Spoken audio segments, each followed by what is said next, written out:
नमस्कार, स्वागत है आपका। आपके साथ में हूं अमित गर्ग शुक्ला। समाजवादी पार्टी के अध्यक्ष अखिलेश यादव ने प्रेस कॉन्फ्रेंस की और यूपी सरकार पर बड़ा हमला बोला। अखिलेश यादव ने कहा कि यूपी में कानून व्यवस्था बेहाल है, यूपी में भ्रष्टाचार चरम पर है। ऐसे तमाम आरोप अखिलेश यादव की तरफ से प्रेस कॉन्फ्रेंस में यूपी सरकार पर लगाए गए। ऑर्डर के सवाल पर सरकार ने तमाम बार दावा किया है, न केवल खुद कहा बल्कि संस्थाएं लगाई अपने नैरेटिव को, परसेप्शन को बदलने के लिए। और जीरो टॉलरेंस की पॉलिसी पे सरकार लगातार दावा करती रही है। और जिस तरीके से लगातार हम लोग सुन रहे हैं सरकार के विधायक क्या कह रहे हैं, उनके ही अपने नेता ये कह रहे हैं कि उन्होंने जीवन काल में, उन्होंने अपने पूरे राजनीतिक जीवन काल में ऐसा भ्रष्टाचार नहीं देखा होगा जो इस सरकार में चल रहा है। तो समाजवादी पार्टी के अध्यक्ष अखिलेश यादव ने यूपी सरकार पर हमला बोला। अखिलेश यादव ने यूपी की डिप्टी सीएम केशव प्रसाद मौर्य को लेकर कहा कि वो मोहरा हैं। अखिलेश ने कहा कि वो दिल्ली के वाईफाई पासवर्ड हैं।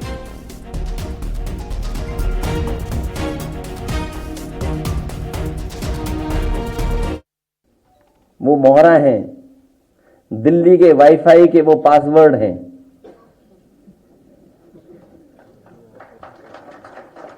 ये नई तरह की टेक्नोलॉजी, तो टेक्नोलॉजी के हिसाब से बोलना पड़ रहा है। आप समझ गए कौन मोहरा है? सुनने में आया कि मौर्य जी मोहरा हैं, दिल्ली के वाईफाई के पासवर्ड हैं। अगर दिल्ली वाले किसी से मिलते हैं तो लखनऊ वाले भी मिल लेंगे किसी से। दूसरी ओर यूपी के डिप्टी सीएम केशव प्रसाद मौर्य ने भी अखिलेश यादव पर पलटवार किया। केशव प्रसाद मौर्य ने सोशल मीडिया प्लेटफॉर्म एक्स पर पोस्ट किया और लिखा कि कांग्रेस का मोहरा बन चुके सपा बहादुर अखिलेश यादव भाजपा को लेकर गलतफहमी पालने, अति पिछड़ों को निशाना बनाने, अपमान करने की जगह सपा को समाप्त होने से बचाने पर ध्यान दें। भाजपा 2027 में 2017 दोहराएगी। कमल खिला है, खिलेगा, खिलता रहेगा। सोशल मीडिया प्लेटफॉर्म एक्स पर केशव प्रसाद मौर्य की तरफ से जवाब दिया गया है अखिलेश यादव को। थोड़ी देर पहले अखिलेश यादव का जो बयान आपने सुना, उसी बयान पर पलटवार किया है डिप्टी सीएम केशव प्रसाद मौर्य ने।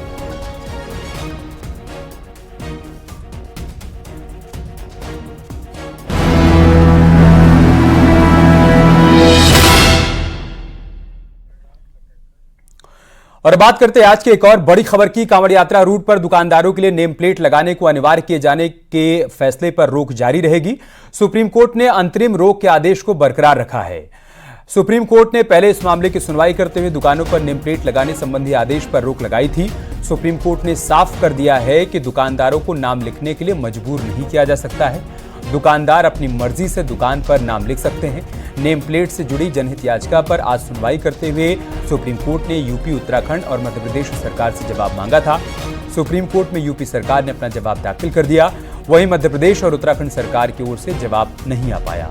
उत्तराखंड सरकार को सोमवार तक जवाब दाखिल करने के लिए कहा गया है। अब इस मामले में सोमवार को अगली सुनवाई।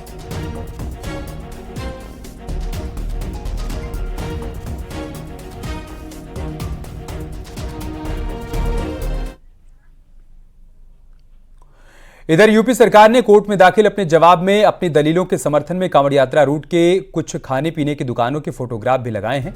जैसे राजा राम भोज फैमिली टूरिस्ट ढाबा के नाम से ढाबा चलाने वाले दुकानदार का नाम वसीम है। राजस्थानी खालसा ढाबे के मालिक फुरकान है। पंडित जी वैष्णो ढाबे के मालिक सनव्वर राठौर है। सरकार का कहना है कि कांवड़ रूट पर खाने पीने को लेकर गलतफहमी पहले भी झगड़े और तनाव की वजह बनती रही है। ऐसी कोई अप्रिय स्थिति ना बने। नंगे पैर पवित्र जल ले जा रहे करोड़ों कांवड़ियों की धार्मिक भावना गलती से भी आहत ना हो, इसलिए दुकान के बाहर नाम लिखने के निर्देश जारी किए गए।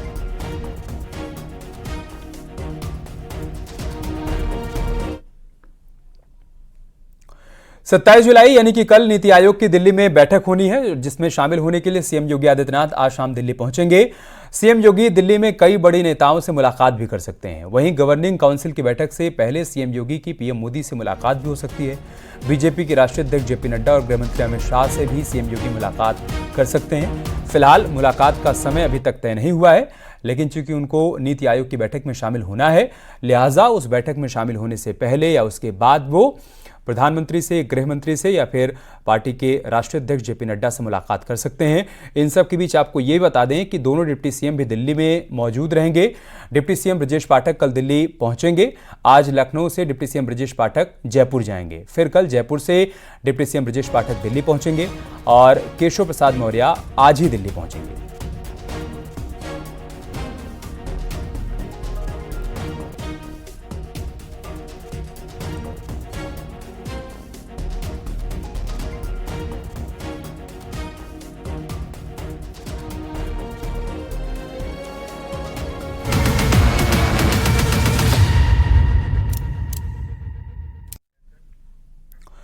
करगिल शौर्य दिवस के मौके पर पीएम मोदी ने विपक्ष पर करारा प्रहार किया। पीएम मोदी ने कहा कि अग्निवीर योजना को लेकर विपक्ष लगातार भ्रम फैला रहा है, भ्रम का माहौल बना रहा है, लेकिन सच्चाई कुछ और है। ये वही लोग हैं जिन्होंने सत्ता में रहते हुए सेना के लिए कुछ भी नहीं किया और आज अग्निवीर को लेकर सवाल खड़े कर रहे हैं। वहीं विपक्ष ने भी पीएम मोदी के वार पर पलटवार किया।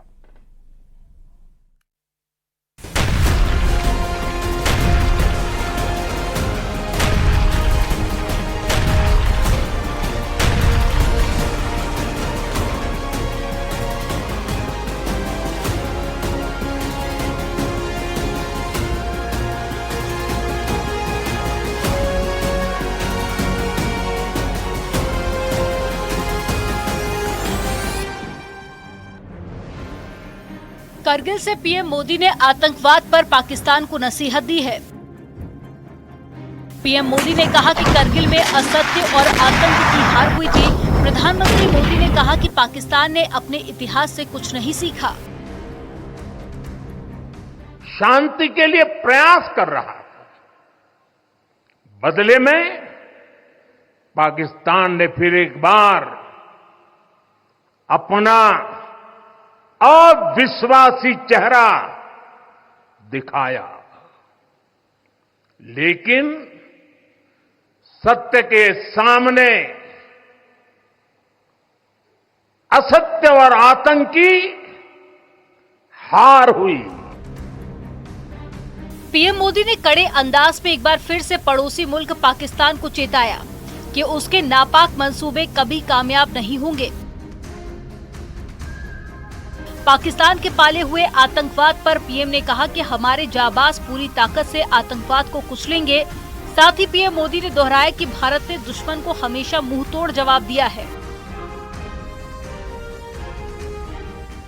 पाकिस्तान ने अतीत में जितने भी दुष्प्रयास किए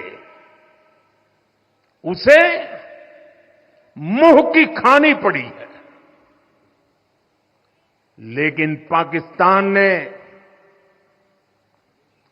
अपने इतिहास से कुछ नहीं सीखा है। वो आतंकवाद के सहारे, प्रॉक्सी वॉर के सहारे अपने आप को प्रासंगिक बनाए रखने का प्रयास कर रहा है। अग्निपथ योजना को लेकर पीएम मोदी ने कहा कि सेना में भर्ती हो रहे अग्निवीरों पर विपक्ष भ्रम फैला रहा है।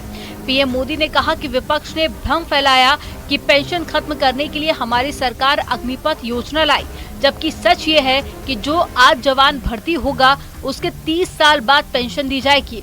पीएम मोदी ने विपक्ष पर धोखा देने का आरोप भी लगाया। आज मोदी के शासनकाल में जो भर्ती होगा, क्या आज ही उसको पेंशन देना है क्या? उसको पेंशन देने की नौबत 30 साल के बाद आएगी और तब तो मोदी 105 साल का हुआ होगा और तब न भी मोदी की सरकार होगी। क्या मोदी जब 105 साल का होगा, 30 साल के बाद जो पेंशन बचेगा उसके लिए मोदी ऐसा राजनीतिक है जो आज गाली खाएगा? क्या तर्क दे रहे हैं? लेकिन साथियों, मेरे लिए दल नहीं, देश सर्वोपरि है। पीएम मोदी ने विपक्ष पर आरोप लगाया कि ये वही लोग हैं जिन्होंने 500 करोड़ रुपए दिखाकर वन रैंक वन पेंशन पर झूठ बोला था। ये हमारी सरकार है जिसने वन रैंक वन पेंशन लागू किया, पूर्व सैनिकों को 1.25 लाख करोड़ रुपए से ज्यादा दिए।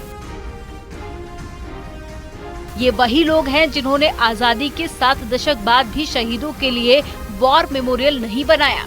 ये वही लोग हैं जिन्होंने सीमा पर तैनात हमारे जवानों को पर्याप्त बुलेट प्रूफ जैकेट्स भी नहीं दिए थे। ये वही लोग हैं जिन्होंने एक मामूली रकम 500 करोड़ रुपए दिखाकर वन रैंक वन पेंशन पर झूठ बोला था। 500 करोड़। ये हमारी सरकार है जिसने वन रैंक वन पेंशन लागू किया। ये वही लोग हैं जिन्होंने सीमा पर तैनात हमारे जवानों को पर्याप्त बुलेट प्रूफ जैकेट्स भी नहीं दी। कांग्रेस नेता और राज्यसभा सांसद रेणुका चौधरी ने भी अग्निवीर योजना को लेकर विवादित बयान दिया है। उन्होंने कहा कि जिन लड़कों को 4 साल ट्रेनिंग दी जाएगी, सेना के हथियार दिए जाएंगे, वो इसका मिसयूज भी कर सकते हैं। ये जानते हैं कि 4 साल बाद अगर जो लड़कों को हमने ट्रेनिंग किया, हाथ में हथियार दिए, जो हमारा ट्रेनिंग बेसिस कहाँ है सबकी जानकारी हो जाती है, 4 साल बाद उनको वेला छोड़ दिए, उनके घर में माँ बीमार है तो उनको तनख्वाह नहीं है इलाज करवाने, बच्चों को पढ़ाने की तनख्वाह नहीं है, तो फिर वो बच्चे कहाँ जाएंगे? कभी सोचे? समाजवादी पार्टी के सांसद देवेश शाक्या ने अग्निवीर योजना को लेकर सरकार को घेरा। अग्निवीर योजना लाकर जो उन्होंने युवाओं को छला है, मुझे नहीं लगता इससे बड़ी विडंबना एक प्रधानमंत्री ये समझ सकते हैं कि 4 साल की नौकरी जो दे रहे हैं वो नौकरी क्या उनके पूरे जीवन पर्यंत क्या उसका साधन रहेगी जीविका का। आम आदमी पार्टी के सांसद संजय सिंह ने भी अग्निवीर योजना को लेकर अपनी तीखी प्रतिक्रिया दी है।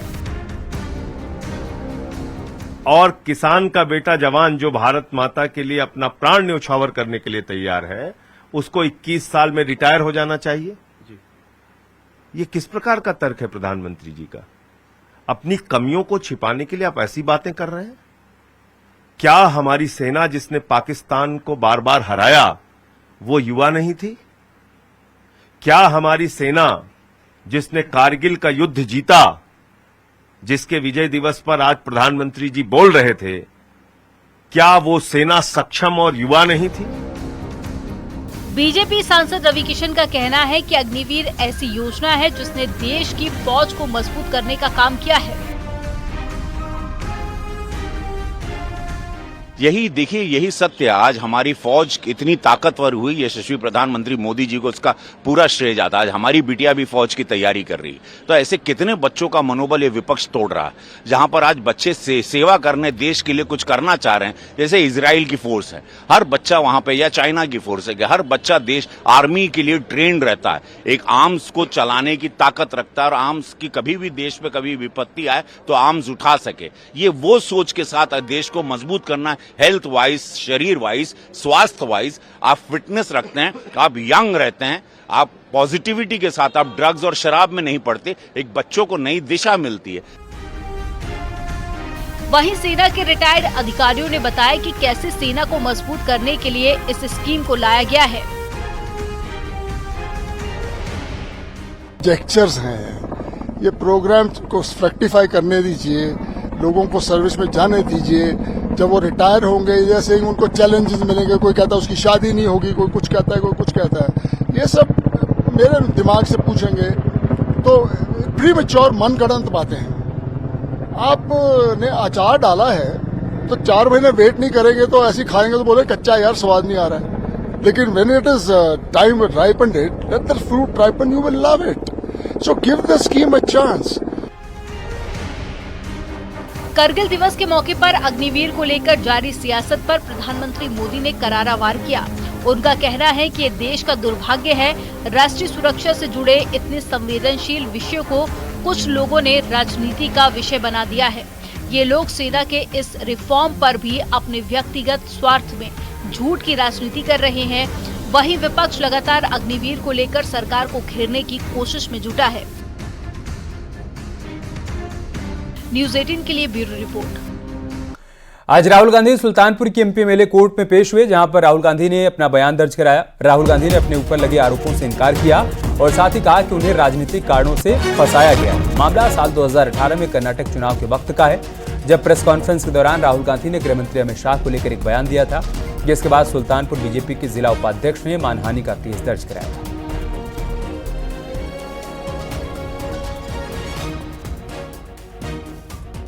आरोपों से इनकार किया और ये कहा कि हमको पॉलिटिकल वजह से फंसाया जा रहा है और हमारी इमेज खराब करने के लिए, और उनसे द्वारा माननीय न्यायालय द्वारा जो भी क्वेश्चन किया गया उसका उत्तर उनके द्वारा दिया गया और पत्रावली 12/8 को एविडेंस में लगी है। हमारी तरफ से साक्ष्य प्रस्तुत किया जाएगा। जज साहब ने कुछ रिवर्ट में कुछ कहा? जज साहब ने उनसे क्वेरी किया, उन्होंने बताया कि हमको पॉलिटिकल कारणों से फंसाया गया है, हमारी इमेज खराब करने की वजह से, छल धूमिल करने के कारण, और उन्होंने अपना स्टेटमेंट रिकॉर्ड कराया। पांडे जी, बयान को लेकर क्या कुछ स्पेसिफिक बोला जिस तरह से आपकी तरफ से कहा गया कुछ? और हियरिंग हमारी तरफ से जो है ऑनरेबल कोर्ट ने क्वेरी किया कि आपको एविडेंस देना है, हमने कहा हमको एविडेंस देना है, तो एविडेंस में 12/8 तारीख नियत किया गया है। अब आगे किस तरह से प्रोसीडिंग्स? 12/8 को हमारी तरफ से गवाही पेश होगी, गवाही देंगे। सुल्तानपुर में राहुल गांधी के एमपी एमएलए कोर्ट में पेशी के बाद लखनऊ जाते समय विधायक नगर चौराहे पर एक मोची की दुकान पर रुके। यहां राहुल गांधी ने खुद भी जूते चप्पलों को ठीक किया। इस दौरान उन्होंने मोची से बात कर ये पूछा कि आप एक दिन में कितना कमा लेते हैं और आपके घर का खर्च कितना है। इसके बाद उन्होंने मोची को आश्वासन दिया कि वो सदन में मोचियों की समस्याओं को उठाएंगे।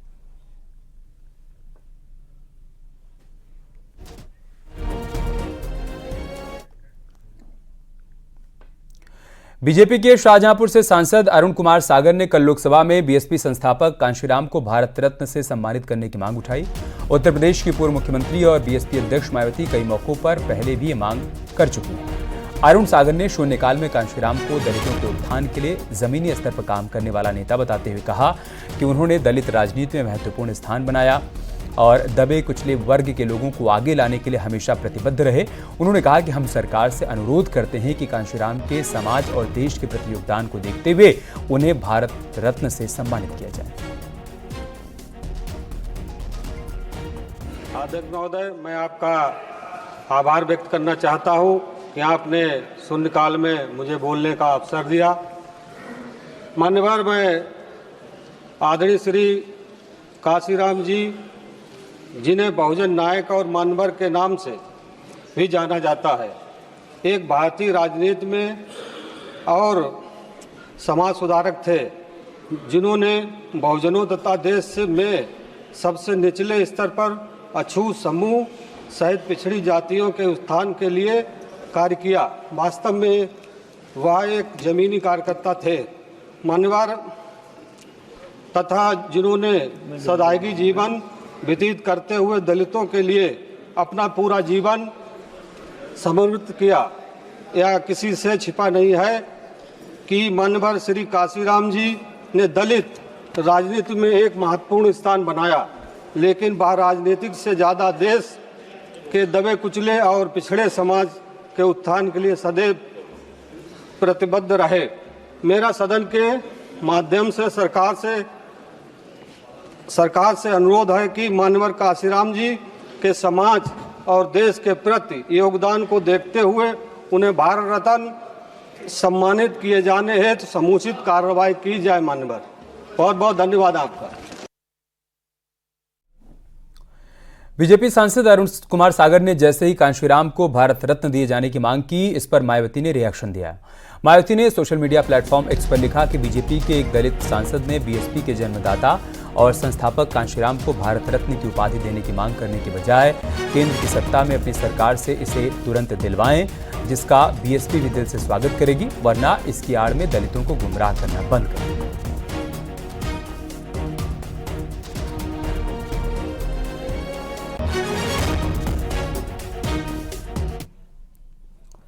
खबर शाहजहांपुर से, जहां पर दिल्ली पलिया नेशनल हाईवे के दोनों ओर किए गए अतिक्रमण पर बुलडोजर चला।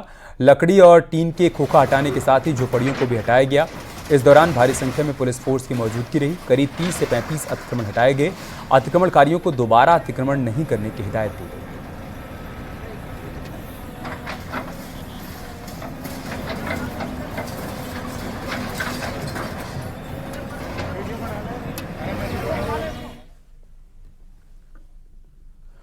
नोएडा अथॉरिटी की अवैध निर्माण पर कार्रवाई जारी है। 3000 वर्ग मीटर जमीन कब्जा मुक्त करवाई गई। 15 करोड़ की जमीन कब्जा मुक्त करवाई गई। अथॉरिटी के अधिकारी और पुलिस बल की मौजूदगी में अवैध निर्माण को तोड़ा गया। भूमाफिया ने जमीन पर बाउंड्री और गेट लगाकर कब्जा किया था। सेक्टर 44 सदरपुर में बुलडोजर एक्शन देखने को मिला।